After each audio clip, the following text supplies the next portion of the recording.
kabang-abang ang mga eksena na magaganap sa abot kamay na pangarap. Makikita si Moira na kumakatok sa bintana ng isang taxi. Nang ibaba ang bintana ng driver, sinabi ni Moira na kung maaari ay dalhin siya sa M Gourmet Cafe. Sagot ng driver, malayo iyon kaya 500 ang singil nito.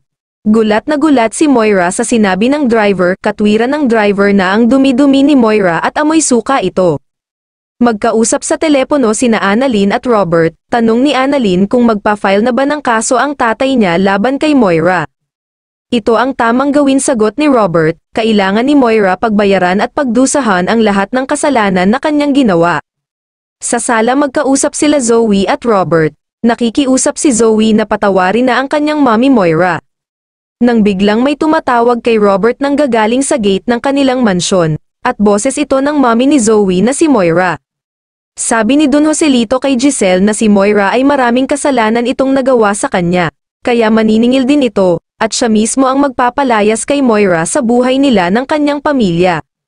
Magkausap si Doc Linden at Doc Carlos, tanong ni Doc Linden na ang sabi ni Doc Carlos ay hindi sila magkaibigan ni Moira, pero wala nga ba sila naging relasyon noon ni Moira?